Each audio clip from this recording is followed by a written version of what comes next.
Pour des armes parmi les plus puissantes jamais créées, elles sont vraiment difficiles à utiliser efficacement.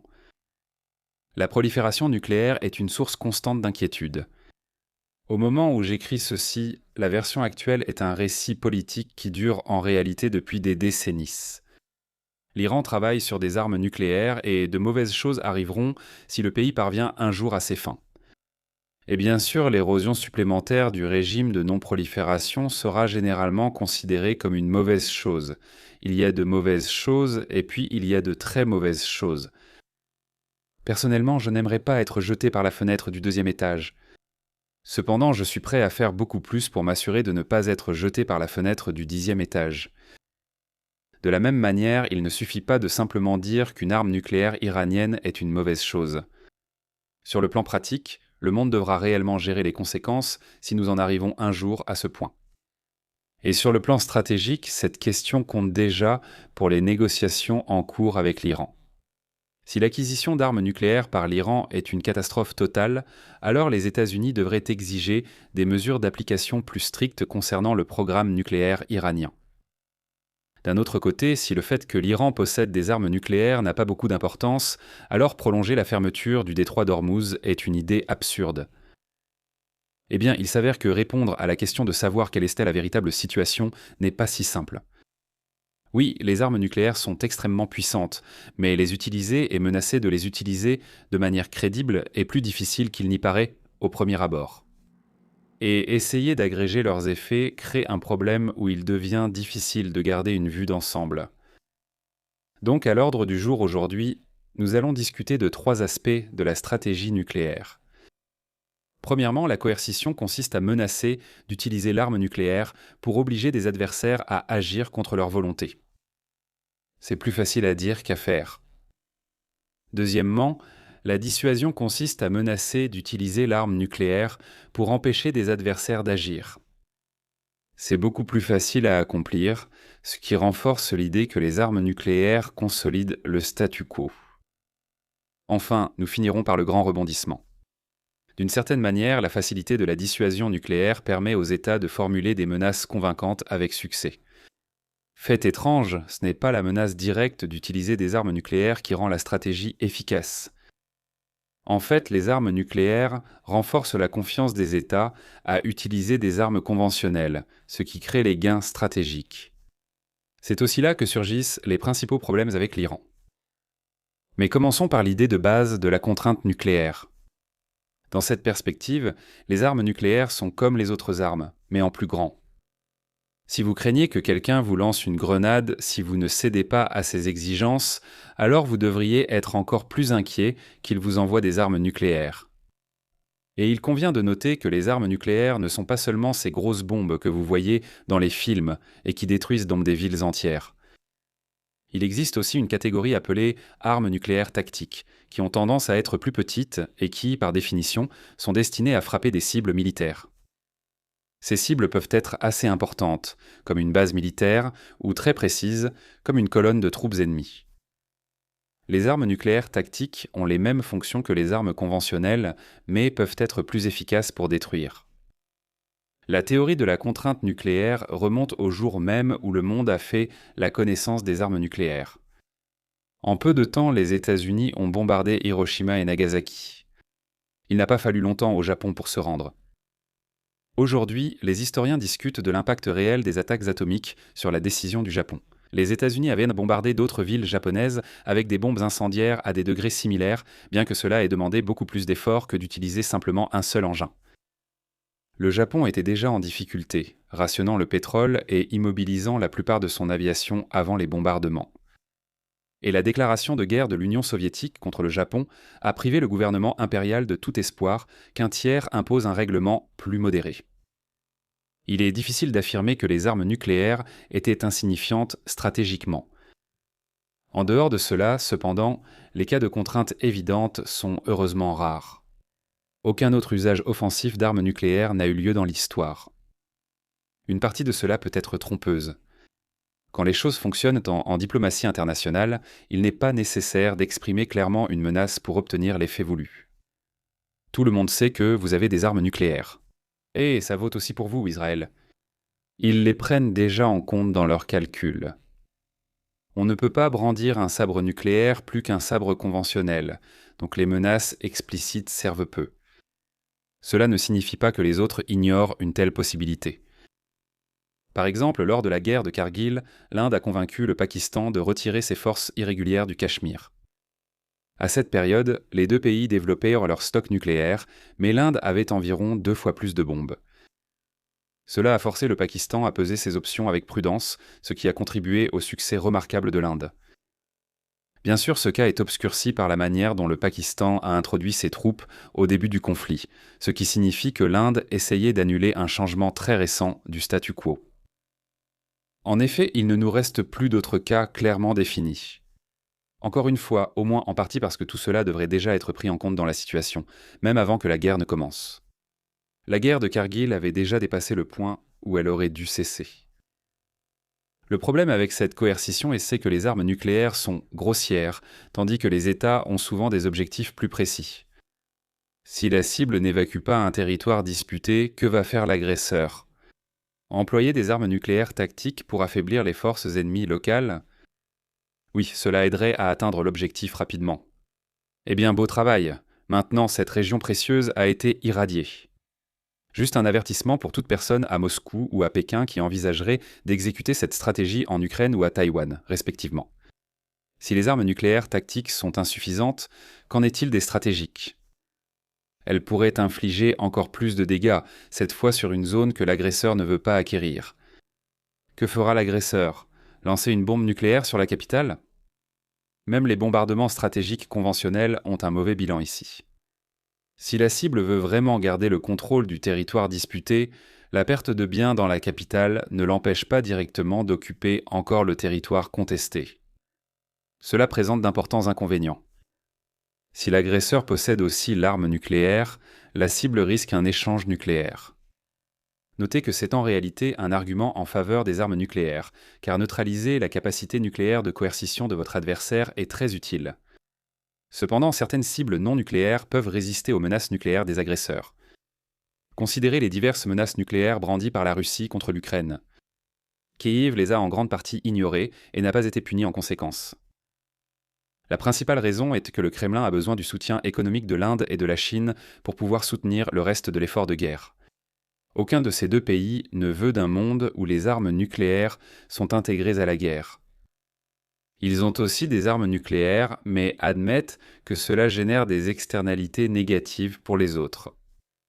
Ils veulent donc utiliser leur capacité économique pour convaincre les autres de ne pas utiliser d'armes nucléaires, du moins pas à la légère, tout en essayant de préserver leur propre capacité nucléaire pour plus tard. Pour illustrer, c'est comme quelqu'un qui conduit une voiture très gourmande en carburant tout en soutenant les restrictions sur les véhicules à essence. Malgré les apparences, ce n'est pas hypocrite. Reconnaître que son impact est minime et que seules des restrictions imposées à tous sont de vraies solutions. Revenons à la guerre. L'attitude de l'Inde et de la Chine permet à la Russie de choisir entre l'usage d'armes nucléaires ou la préservation de ses derniers grands partenaires commerciaux. Le Kremlin a préféré la seconde option, d'où notre situation actuelle. Cette logique s'applique même aux armes nucléaires tactiques, qui constituent une grande partie de l'arsenal russe. Rappelez-vous, elles reproduisent largement les rôles des armes conventionnelles. Pourquoi ne pas utiliser les moyens classiques et éviter la colère de Pékin? Les dirigeants ont tenté plusieurs solutions alternatives. L'une d'elles est l'idée de la menace qui laisse une part au hasard. Si je ne peux pas menacer de façon crédible d'utiliser une arme nucléaire contre toi, peut-être puis-je plutôt engager un niveau d'escalade inférieur qui comporte un risque que tout dérape, malgré tous nos efforts pour l'éviter. Supposons par exemple que l'agresseur déploie des armes nucléaires tactiques dans la zone d'opération et assouplisse les contraintes de commandement et de contrôle. Cela devrait être une source d'inquiétude pour la cible. La cible peut savoir que le dirigeant n'autoriserait jamais l'utilisation de ces armes, du moins pas de manière active. Mais il est également possible qu'un commandant incontrôlable pense qu'il serait amusant de les essayer. Plus la crise dure, plus il est probable qu'il se produise quelque chose de dévastateur. En retour, la cible peut souhaiter cesser de résister. Ce principe pourrait aussi s'appliquer à l'usage d'armes nucléaires stratégiques. Un dirigeant pourrait donner une autorisation préalable au commandant de tirer immédiatement dès la confirmation radar d'une attaque nucléaire ennemie, atténuant ainsi les problèmes liés à une tentative de frappe de décapitation. Cependant, cela risque qu'un radar défectueux déclenche accidentellement la Troisième Guerre mondiale. Encore une fois, cela pourrait bien être le but recherché. Imposer ce risque à votre adversaire peut le pousser à céder sur la question politique visée. La clé de cette stratégie, du point de vue de l'agresseur, est qu'elle transforme l'utilisation binaire des armes nucléaires en un résultat probabiliste. Il n'est peut-être pas crédible de menacer d'utiliser une bombe, mais on peut accroître le risque de catastrophe pour tous afin de prouver sa détermination à gagner le conflit. On parle parfois de politique du bord du gouffre lorsque deux puissances nucléaires adoptent simultanément ce comportement d'escalade. La logique reste valable même avec un seul État nucléaire impliqué. Une autre façon de rendre une menace incroyable crédible est de convaincre les autres que vous êtes fou. C'est la théorie du fou. Le conflit, tenté au mieux par Richard Nixon au Vietnam, surtout en ce qui concerne le fait de tenir l'Union soviétique à l'écart de ce conflit. L'idée est simple. Vous essayez de fabriquer de la sincérité à partir de rien. Le problème, c'est que les autres doivent vous croire, et c'est souvent là que tout s'effondre. En rassemblant tous ces arguments convaincants concernant l'Iran, Téhéran aimerait vraiment utiliser un jour des armes nucléaires, ou au moins utiliser la menace de les utiliser, pour étendre son influence dans la région. Cela impliquerait de forcer les États-Unis à quitter la région, notamment en abandonnant les bases, en particulier autour du Golfe. De nombreux États seraient inquiets de la suite, mais l'Iran aurait toujours du mal à utiliser des armes nucléaires pour atteindre ses buts. Même la théorie du fou n'irait pas très loin pour Téhéran. Les représentations occidentales présentent souvent les mollahs iraniens comme fous. Oui, l'Iran a une vision du monde fondamentalement différente, non seulement des pays occidentaux, mais aussi des autres pays de la région. Cependant, le gouvernement iranien accorde de l'importance à sa propre survie, et il a aussi besoin que la Chine achète ses produits, et l'argent issu de ces ventes est nécessaire pour maintenir l'Iran à flot. L'autre aspect de la coercition nucléaire est la dissuasion. La dissuasion cherche à contraindre l'adversaire à préserver le statu quo, plutôt qu'à modifier son comportement. Et celle-ci est beaucoup plus facile en comparaison, au point qu'elle est souvent simplement considérée comme acquise. C'est généralement la bonne attitude à adopter, mais il subsiste quelques subtilités. Prenons la Corée du Nord comme exemple actuel marquant. La famille Kim a hérité de nombreuses capitales au fil des décennies, allant même parfois jusqu'à frustrer ses alliés les plus proches. Mais depuis environ 2 décennies, personne n'a sérieusement envisagé de tenter d'imposer un changement de régime dans ce pays. L'une des principales raisons est que la Corée du Nord détient assez d'armes nucléaires pour détruire l'économie mondiale. Même si ce sont les États-Unis qui envahissent, personne ne peut être certain que la Corée du Nord fera preuve de discernement dans le choix de ses cibles nucléaires. Quelques bombes larguées sur Séoul ou Tokyo suffiraient à perturber les chaînes d'approvisionnement mondiales, au point que chaque consommateur américain en subirait les conséquences. Si les restes du gouvernement nord-coréen voulaient vraiment aller plus loin, ils pourraient même frapper Taipei pour plonger le monde dans une dépression. Sans même parler des nombreuses bases militaires américaines que Pyongyang pourrait aussi détruire. C'est la différence clé entre la coercition nucléaire et la dissuasion nucléaire. Tenter de forcer un État à céder sur une question politique de façon désinvolte comporte de grands risques. Si votre capitale est menacée de chute, vous ne vous préoccupez plus des sanctions extérieures pour l'usage d'armes nucléaires. De la même manière, personne ne pense qu'une armée d'invasion marchera sur Moscou de sitôt. C'est pareil pour Washington, Londres, Paris, Pékin, New Delhi ou Islamabad. En fait, cette logique nous aide à mieux comprendre l'ère actuelle de la prolifération nucléaire. Initialement, seules les grandes puissances industrielles ont développé des armes nucléaires. À mesure que la technologie derrière les armes nucléaires a été mieux comprise par les physiciens du monde entier, la tendance en matière d'exploration nucléaire s'est déplacée vers des gouvernements autocratiques intéressés par la sécurité de leur régime. La taille et la sophistication du pays sont devenues secondaires. Au-delà de la Corée du Nord, pensez à des pays comme l'Irak, la Libye, la Syrie et l'Iran. Nous y reviendrons dans un instant. La menace de dissuasion crédible a désormais ses limites. Prenons Israël par exemple. Dans ses premières années, Ses voisins remettaient constamment en cause l'existence même du pays. Après avoir acquis des armes nucléaires, les menaces contre Israël n'ont pas changé.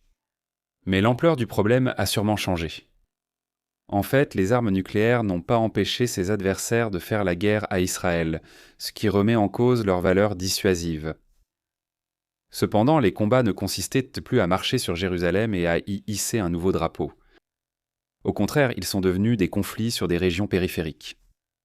Par exemple, pendant la guerre du Kippour, la Syrie s'est concentrée sur le plateau du Golan et l'Égypte sur la péninsule du Sinaï. Lorsqu'Anwar el-Sadat a visité Israël en 1977 dans le cadre d'un processus de paix plus large, le vice-premier ministre israélien lui a demandé pourquoi l'Égypte n'avait pas essayé d'aller plus loin. Sadat a répondu « Vous avez des armes nucléaires, vous l'ignorez ?» Et si vous vous êtes déjà demandé pourquoi l'Europe ou les États-Unis, du moins sous l'administration Biden, n'ont pas directement intervenu dans la guerre en Ukraine, la liste des raisons commence et peut-être même se termine par les armes nucléaires.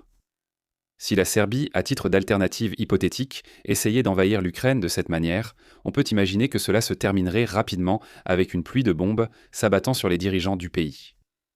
Mais si vous faites cela au Kremlin, vous risquez des problèmes comme Varsovie frappée par une arme nucléaire. Gardez cette idée en tête. Ou, pour rendre le contrefactuel moins abstrait, que se passerait-il si un pays non nucléaire comme l'Irak envahissait le Koweït ?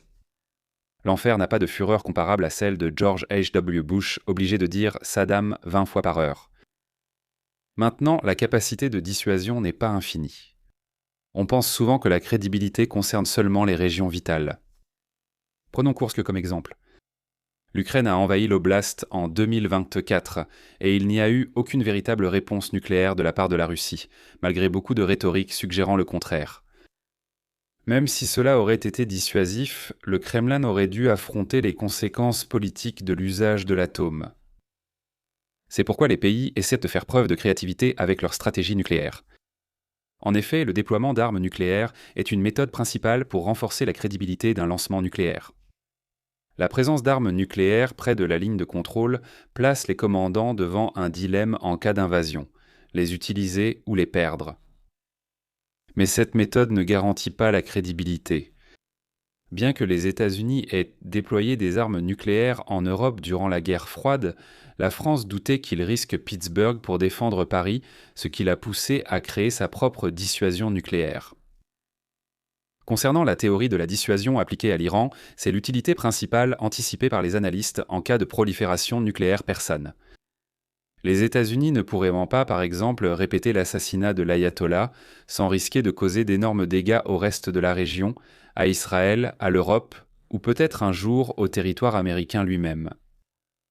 Cela doit toutefois s'accompagner d'une réserve importante. L'Iran avait déjà une option nucléaire sans même avoir à fissionner l'atome. Il s'agissait de fermer le détroit d'Ormuz.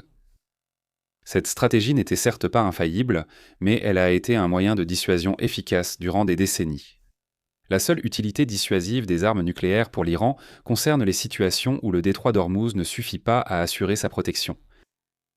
En prenant du recul, nous arrivons à l'affirmation clé de cette vidéo, à la fois d'un point de vue général sur la coercition nucléaire, mais aussi en ce qui concerne spécifiquement ce qui pourrait se passer avec l'Iran. Le succès sur le front de la dissuasion nucléaire conduit à un succès sur le front de la contrainte, mais pas par la contrainte nucléaire. Vous êtes confus ? Je vais vous expliquer. Le principal problème est que la discussion sur la contrainte et la dissuasion s'est limitée à des points de décision isolés, sans considérer la négociation coercitive plus large entre États. Lors de négociations en crise, les États doivent conclure des accords proportionnés aux résultats espérés de la guerre, tout en gardant une marge de manœuvre, car la paix réduit les coûts des combats.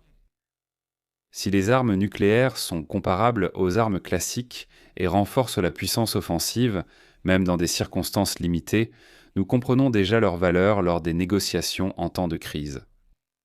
Cependant, certaines personnes pensent que les armes nucléaires n'ont aucune valeur de contrainte, ni même de valeur militaire classique. Supposons que leur affirmation soit vraie. Vous pourriez penser que la ligne des résultats attendus ne change pas malgré la prolifération nucléaire. Mais ce n'est pas vrai. Rappelez-vous, c'est une ligne des résultats attendus, qui reflète tout ce qui pourrait arriver pendant une guerre. Et la dissuasion fait évoluer les attentes.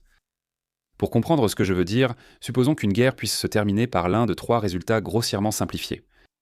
Défaite militaire d'un côté, défaite militaire de l'autre côté, et une impasse qui partagerait équitablement les gains entre les deux. Et pour simplifier encore les choses, imaginons que chacune de ces issues soit également probable. Eh bien, dans un monde où personne ne possède d'armes nucléaires, le résultat attendu d'une guerre est effectivement un partage à 50-50.